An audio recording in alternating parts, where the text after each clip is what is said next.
Hello दोस्तों। पिछले 2 lecture में हमने प्रतिशत का मतलब समझा और उस पर बेस्ड कुछ बेसिक क्वेश्चन किए। तो आज प्रतिशत का कुछ क्वेश्चन लेते हैं। तो ये क्वेश्चन बनाने से पहले हम समझते हैं कि अगर पूछता है x y का कितना प्रतिशत है तो इसको सॉल्व कैसे करेंगे। यानी यह x का तुलना कर रहा है y से, तो आप करिए क्या, x का y से रेशियो अनुपात पता कर लीजिए और उसको प्रतिशत में बदल लीजिए। तो x का y से अनुपात यानी y को नीचे रखेंगे। अब ये अनुपात हम पता कर लिए, ये भिन्न में आया, इसको प्रतिशत में बदल लीजिए।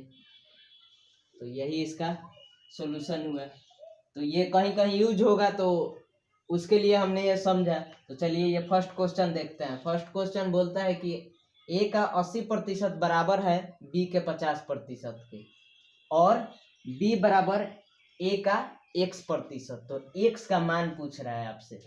तो यहाँ से हम क्या पता करेंगे, a और b का रेशियो पता करेंगे और फिर देखेंगे b किसके इक्वल है। तो यहाँ से a का यानी गुना 80% यानी 80/100 बराबर b का यानी गुना 50% यानी 50/100। दोनों तरफ गुना में है तो डायरेक्ट हम काट सकते हैं, नीचे नीचे और ऊपर ऊपर। ये 100 कटेगा, ये 0 कटेगा। तो हमसे पूछ क्या रहा है, b बराबर a का कितना प्रतिशत, x%। तो x का मान पूछ रहा है। तो b बराबर क्या होगा, a गुने 8। ये 5 गुना में है तो इधर आएगा तो भाग में, यानी a में कितना से गुना हो रहा है, 8/5 से। तो यहाँ तो हमको ये मिल गया, b बराबर a का x% का यानी गुना, तो यही x% होगा। तो इसको अगर हम प्रतिशत में बदलेंगे 8/5 को, तो क्या आएगा, 8/5 गुने 100 और बाहर प्रतिशत बराबर b। ये 20 बार में कटेगा तो a गुने क्या आया, 160% बराबर b। यानी x का वैल्यू कितना हुआ, 160। अब इसको हम अगर ऑब्जर्वेशन से करते तो कैसे करते, a का 80% है बराबर b के 50 के, तो b का 100% क्या होगा, a के 160% के बराबर, b का 50।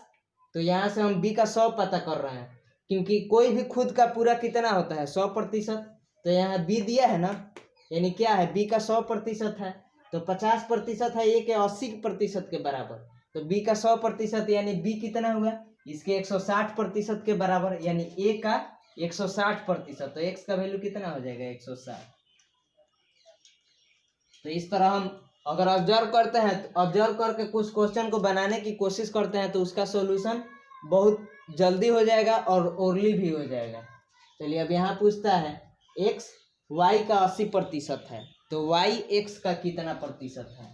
यानी x जो है वो कितना, किसके बराबर है, y के 80% के बराबर। तो पूछ रहा है y x के कितने प्रतिशत के बराबर है। तो यहाँ y बराबर क्या हो जाएगा, x, ये का यानी गुना 180/100, 80/100। तो ये 100 इधर लाकर गुना कर लीजिए और 80 को नीचे, यानी y बराबर हमको मिला क्या, x गुने 80/100/80। अब इसको प्रतिशत में बदल लीजिए।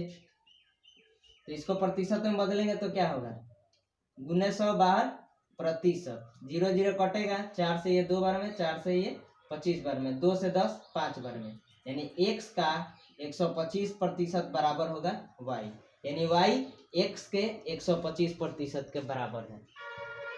तो ये सेकंड क्वेश्चन का सॉल्यूशन है। तो हमको लगता है यहाँ हम पूरा नहीं लिखे तो शायद आपको समझ नहीं आया होगा, इसलिए चलिए इसको पूरा लिख लेते हैं। क्वेश्चन में दिया है ना, x y का 80% के बराबर है, तो y x का कितना प्रतिशत है। तो x जो है वो कितना है, y का 80%। तो x y का यानी गुना 80% यानी 80/100। हमें अब पता क्या करना है, y x के कितने प्रतिशत के बराबर है। तो यहाँ से आप y पता कर लीजिए, x गुने 100/80। तो हमें पता करना है y x के कितना प्रतिशत के बराबर है। यहाँ यानी ये गुना का जगह हम काट दे सकते हैं। अब इसको प्रतिशत में बदल लीजिए, तो 80/100 को प्रतिशत में, 100/80 को प्रतिशत में बदलेंगे तो कितना होगा, 100 से गुना करिए और बाहर प्रतिशत ले लीजिए। तो 20 से ये 4 बार में, 20 से ये 5 बार में, 4 से ये 25 बार में, यानी 25 5 125। यानी हुआ क्या, x का 125% बराबर y, यानी y जो है x के 125% के बराबर है। ये सेकंड क्वेश्चन का सोल्यूशन है। चलिए अब थर्ड देखते हैं। बोलता है x का 8% बराबर है y के 4% के, तो तब x का 30% y के कितने प्रतिशत के बराबर है?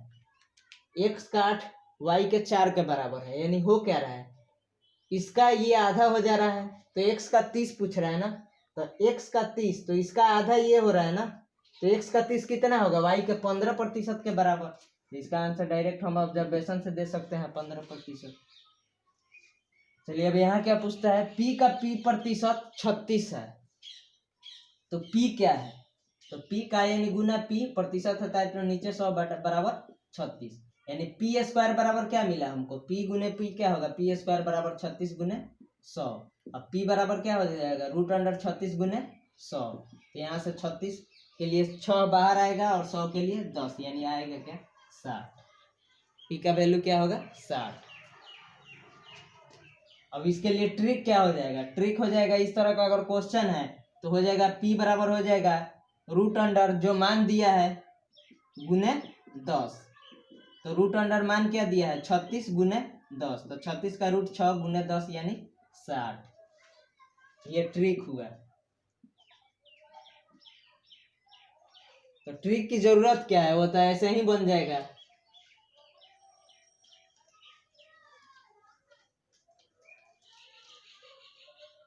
चलिए अब यहाँ बोलता है a + b का 15% बराबर है a - b के 25% के, तो a b का कितना प्रतिशत है।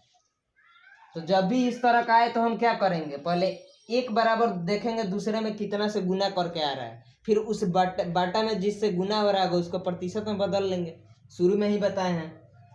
तो यहाँ हमको क्या मिलेगा, a + b का यानी गुना 15/100 बराबर a - b का यानी गुना 25/100। तो दोनों तरफ गुना गुना है, माइनस वाला तो ब्रैकेट के अंदर है, तो सिर्फ गुना में ही है ना, तो ये 100 कटेगा, ये 5 से 3 बार में और ये 5 से 5 बार में। तो अब यहाँ से सॉल्व कर लीजिए, क्या होगा 3a + 3b बराबर 5a - 5b। 3a को उधर ले जाइए तो 5a में से 3a घटेगा तो 2a, और 5b को इधर लाइए तो 3b और 5b 8b, यानी a बराबर क्या होगा, 2 इधर गुने में इधर लाकर भाग करिएगा तो कितना हो जाएगा 4b, यानी a जो है b के 4 गुने के बराबर है, यानी b का 400% बराबर a का 100%। तो पूछता है a b का कितना प्रतिशत है, यानी a जो है ये b के कितना प्रतिशत के बराबर है। तो 4 को प्रतिशत में बदलेंगे तो क्या करेंगे, गुने 100 बाहर प्रतिशत, और b है तो b, यानी b का 400%, यानी a जो है b के 400% के बराबर है। इसको हम यहाँ से भी बात कर सकते थे, a यानी पूरा, b का कितना प्रतिशत है, तो b के 4 गुने के बराबर, तो b टोटल कितना होगा 100%, तो उसका 4 गुना 400%, यानी a b के 400% के बराबर है। चलिए अब 6 नंबर क्वेश्चन देखते हैं। पूछता है ये इसका कितना प्रतिशत है, तो क्या बताएं, जिससे तुलना कर रहा है उससे पहले अनुपात पता कर लीजिए। ये अनुपात हुआ, अब इस ये भिन्न में है, अब इसको प्रतिशत में बदल लीजिए, तो ये यहाँ 0 लीजिएगा, तो ये दशमलव हटेगा, क्योंकि दशमलव के बाद बराबर अंक है तो दशमलव हटा सकते हैं। फिर ये 19 × 114, 19 × 190, 0 से 0 कटा यानी 60%। चलिए 7 नंबर करते हैं। बोलता है यदि a के 40% में b का 30% जोड़ें तो हमें b का 80% मिलता है, तो b a का कितना प्रतिशत है। तो चलिए पहले इसको ऑब्जर्वेशन से करते हैं, यानी इस दोनों को इकट्ठा किए हैं तो हमको मिला क्या, b का 80%, यानी b का 30 तो लिए ही थे, a का 40 लिए थे, लेकिन a का 40 लिए तो ये b के 50 के बराबर होगा, तभी तो b का 30 और ये मिलकर b का 80 होगा। तो इसलिए a का 40 जो है वो b के कितना प्रतिशत के बराबर हुआ 50 के, तभी तो 30 50 80 होगा, यानी a का जो 40% है वो बराबर है b के 50% के। तो पूछता है b a का कितना प्रतिशत है, यानी b बराबर, तो बी का 50% ए के 40% के बराबर है, तो बी ए का कितना प्रतिशत है? बी यानी पूरा यानी 100%, तो इसका 100% कितना है? ए के 80% के बराबर होगा, दोगुना हो जाएगा इसका, तो इसका भी दोगुना हो जाएगा, यानी ए का 80% बराबर बी का 100%। यही बी का 100% बी हो जाता है, क्योंकि ये प्रतिशत हटाएंगे तो नीचे 100 आएगा ना, तो कट जाएगा तो कितना हो जाएगा? यहाँ 1 आ जाएगा, यानी बी ही हो जाएगा। तो ये ऑब्जर्वेशन से इजीली कर सकते हैं, नहीं तो ऑब्जर्वेशन से नहीं करेंगे तो इस तरह करेंगे तो क्या होगा? अब इसको लिखेंगे पूरा, ए का 40% बराबर बी का प्लस बी का 30% बराबर बी का 80%। तो अब इसको उधर ले जाकर घटाइएगा तो क्या आएगा? वही आएगा, बी का 40% बराबर बी का 80% में से बी का 30% घटा देंगे तो क्या बनेगा? बी का 50%। फिर वहां से कर लीजिए जैसे वहां किए हैं, तो बी का 50% ए का 40% के बराबर है, तो बी पूरा यानी बी का 100%, तो ए का 80% के बराबर। चलिए अब 8 नंबर करते हैं। तो ये क्वेश्चन हम शॉर्ट में लिखे हैं तो आपको समझा देते हैं। एक विद्यालय है, स्कूल है, जिसके 40% विद्यार्थी फुटबॉल खेलते हैं, 50% क्रिकेट, 18% जो है वो कोई खेल नहीं खेलते। तो हमें बताना है कि दोनों खेल कितने प्रतिशत विद्यार्थी खेलते हैं। तो इसको आप वेन डायग्राम से करिए, उस तरह आसान होगा। तो टोटल छात्र कितने होंगे? 100%। ये क्रिकेट खेलने वाले हैं, ये फुटबॉल। तो 18% जो है वो कोई खेल नहीं खेलते। तो 100 टोटल स्टूडेंट कितने हुए? 100%, उसमें से 18% हटा दीजिएगा तो कितना प्रतिशत? यानी 82% जो है वही इस पूरे खेल को, दोनों खेल को खेलते हैं। तो फुटबॉल खेलने वाले कितने हैं? 40%, क्रिकेट खेलने वाले 50%। तो अब दोनों को जोड़े तो कितना हो गया? 90। फुटबॉल खेलने वाले 40, क्रिकेट खेलने वाले 50, यानी 90। जबकि हमारे पास कितने प्रतिशत छात्र हैं? 88%। यानी कुछ छात्र ऐसे होंगे जो दोनों खेल खेल रहे होंगे। तो वो मान लेंगे कि X% विद्यार्थी दोनों खेल खेल रहे हैं। तो सिर्फ क्रिकेट खेलने वाले कितना होंगे? 50 - X, क्योंकि 50 पूरा क्रिकेट कितने खेल रहे हैं? 50%, जिसमें X% दोनों खेल खेल रहे हैं। तो सिर्फ क्रिकेट खेलने वाले कितने होंगे? 50 - X। ठीक इसी तरह सिर्फ फुटबॉल खेलने वाले कितने होंगे? 40 - X। ये सिर्फ क्रिकेट, ये सिर्फ फुटबॉल, और दोनों खेलने वाले X। तो इन्हीं सबको तो इकट्ठा करेंगे तो टोटल छात्र हमको ये मिलेंगे 82%। यानी अब इस तीनों को जोड़ेंगे तो क्या होगा? 90 - 2x + x बराबर 82। यानी अब यहाँ से 90, x में से 2x घटाइएगा तो क्या मिलेगा आपको? -x बराबर 82। तो x उधर लाइए तो प्लस में हो जाएगा, 82 इधर लाकर घटाइए तो 90 में से 82 घटाइएगा तो x का मान कितना आ जाएगा? 8। यानी 8% जो है वो दोनों खेल खेलते हैं। चलिए नोट करिए।